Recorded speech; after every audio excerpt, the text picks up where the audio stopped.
आज supreme court Kejriwal की जमानत याचिका पर फैसला सुनाएगा। शराब घोटाला केस में सीबीआई की गिरफ्तारी मामले में फैसला आएगा।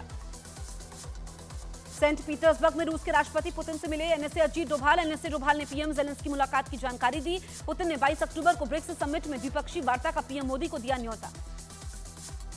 एनएसए अजीत डोभाल ने सेंट पीटर्सबर्ग में चीन के विदेश मंत्री वांग यी के साथ बातचीत की।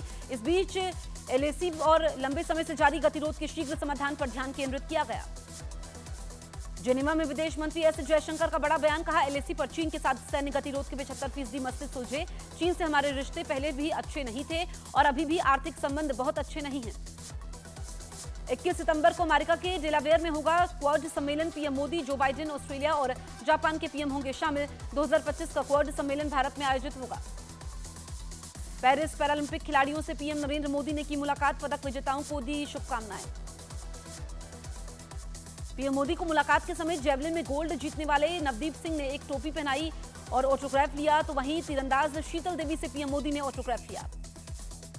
लाइव स्ट्रीमिंग की मांग पर जूनियर डॉक्टरों ने नहीं की सीएम ममता बनर्जी से मुलाकात। ममता ने कहा कि एससी के आदेश के बाद बैठक की रिकॉर्डिंग देने को तैयार।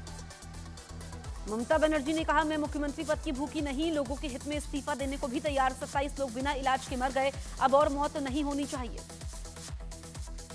बैठक नहीं होने के बाद जूनियर डॉक्टर्स ने कहा कि उनका धरना जारी रहेगा, मांग भी वही रहेगी। बैठक की लाइव स्ट्रीमिंग पर अड़े हैं डॉक्टर। बंगाल के राज्यपाल सीबी आनंद बोस ने कहा कि बंगाल सरकार अपने कर्तव्य में विफल रही। सीएम का करूंगा सामाजिक बहिष्कार, नहीं करूंगा कोई भी सार्वजनिक मंच साझा। ममता बनर्जी पर कांग्रेस का बड़ा हमला। उदित राज बोले, ममता बड़ी नाटकी नेता है, इस्तीफा देने वाली नहीं है, वो नाटक करेंगी। बीजेपी नेता रूपा गांगुली ने कहा कि नए दिन की शुरुआत ममता खुशखबरी से करे, उन्हें कम से कम स्वास्थ्य मंत्री के पद से इस्तीफा देना चाहिए। हरियाणा विधानसभा चुनाव के लिए आज नामांकन पत्रों की जांच होगी। 16 सितंबर तक लिए जा सकते हैं नाम वापस। हरियाणा में कांग्रेस ने 89 सीटों पर उतारे उम्मीदवार। एक सीट सीपीएम को दिया। सबसे ज्यादा 35 जाट, 20 ओबीसी, 17 एससी उम्मीदवार उतारे। हरियाणा विधानसभा चुनाव के लिए बीजेपी के स्टार प्रचारकों की लिस्ट जारी। लिस्ट में पीएम मोदी, नड्डा, अमित शाह, योगी, हेमंत बिस्व शर्मा, हेमा मालिनी के नाम शामिल। बीजेपी के स्टार प्रचारकों में बबीता फोगाट का भी नाम। बोली, टिकट मिले या ना मिले, शीर्ष नेतृत्व के फैसले के साथ खड़ी हुई हैं। करनाल में आप सांसद राघव चड्ढा का बीजेपी पर बड़ा हमला। कहा, बीजेपी की फिल्म फ्लॉप, बीजेपी का टिकट कोई नहीं लेना चाहता, सब भाग रहे हैं। राघव चड्ढा के बयान पर बीजेपी का जबरदस्त पलटवार। प्रेम शुक्ला ने कहा कि दिल्ली में पाठशाला की जगह मधुशाला दिया, पंजाब दिवालिया होने के कगार पर, हरियाणा के लोग सजग हैं। बीजेपी सांसद नवीन जिंदल की मां सावित्री जिंदल ने हिसार से निर्दलीय नामांकन भरा। देश की सबसे अमीर महिला और पूर्व मंत्री हैं सावित्री जिंदल। हरियाणा के बल्लभगढ़ से टिकट कटने पर फूट फूट कर रोई कांग्रेस नेता शारदा राठौर। कहा, बल्लभगढ़ क्षेत्र की जनता इसका बदला लेगी। हरियाणा में आपने दूसरे दलों के कई बागियों को बनाया उम्मीदवार। कांग्रेस, बीजेपी और आईएनएलडी से आए कई दिग्गजों को मैदान में उतारा।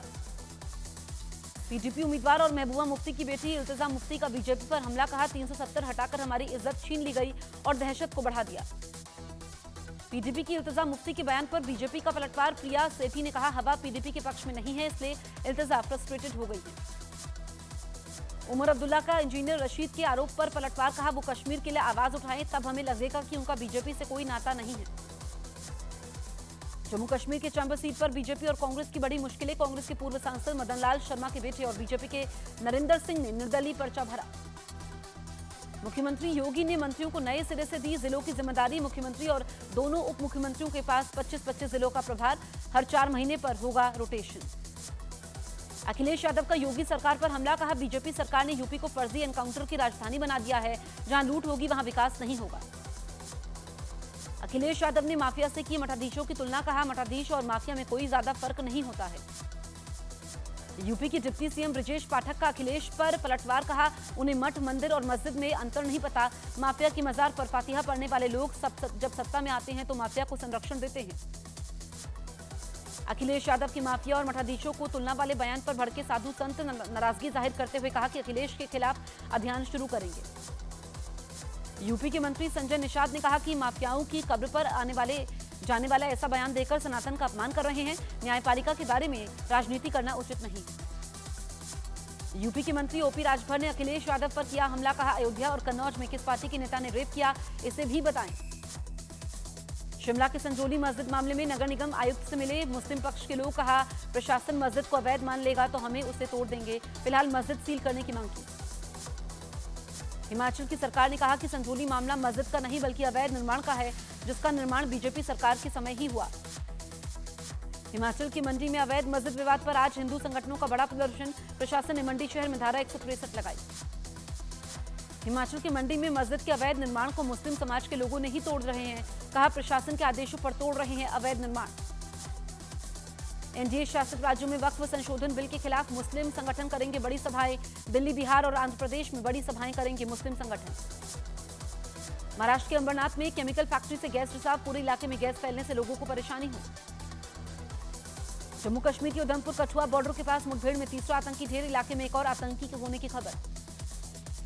चंडीगढ़ हैंड ग्रेनेड से हमला मामले में चंडीगढ़ पुलिस ने केस दर्ज किया। बीएनएस विस्फोटक अधिनियम और यूएपीए की धाराओं के तहत मामला दर्ज किया। भारतीय वायुसेना के मल्टीनेशनल एयरफोर्स अभ्यास तरंग शक्ति के दूसरे चरण में 28 देशों ने लिया हिस्सा। अमेरिका और ऑस्ट्रेलिया समेत 7 देश अपने एयरक्राफ्ट के साथ आए। मुंबई में लालू यादव के दिल का ऑपरेशन हुआ। दिल में ब्लॉकेज की वजह से किया गया एंजियोप्लास्टी। बिहार के समस्तीपुर में एक नर्स से डॉक्टर समेत 3 लोगों ने रेप की कोशिश की। बचाव में नर्स ने डॉक्टर पर हमला किया। पुलिस ने तीनों आरोपी को हिरासत में लिया। देश की पहली वंदे मेट्रो ट्रेन का शेड्यूल रेल मंत्रालय ने जारी किया। हफ्ते में 6 दिन चलेगी भुज अहमदाबाद वंदे मेट्रो ट्रेन। पीएम मोदी 16 सितंबर को हरी झंडी दिखाएंगे। दिल्ली, एनसीआर, यूपी समेत कई राज्यों के लिए भारी बारिश का अलर्ट। पश्चिमी यूपी और मध्य प्रदेश के कुछ हिस्सों में अचानक बाढ़ आने की चेतावनी। उत्तराखंड के नैनीताल में भारी बारिश का रेड अलर्ट जारी। आज सभी स्कूलों को बंद रखने के आदेश। बाड़मेर में सेल्फी लेने और रील बनाने की कोशिश हुई जानलेवा। नदी में उतरे 3 युवकों ने 2 सगे भाइयों की डूबने से हुई मौत। मध्य प्रदेश के दतिया में भारी बारिश से हालात खराब हुई। नदी के जलस्तर बढ़ने से फंसे लोगों को एसडीआरएफ की टीम ने रेस्क्यू किया। मध्य प्रदेश के बालाघाट में नदी नाले उफान पर। पानी के तेज बहाव को पार करने के समय एक ट्रक पलटा। लोगों ने ड्राइवर को बचाया।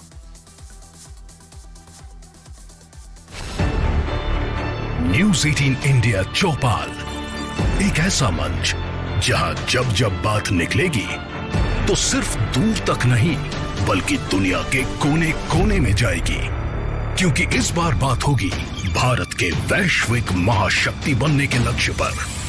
सरकार, समाज, सेलिब्रिटी और स्पोर्ट्स स्टार्स के साथ न्यूज़ 18 इंडिया चौपाल देखिए सिर्फ न्यूज़ 18 इंडिया पर।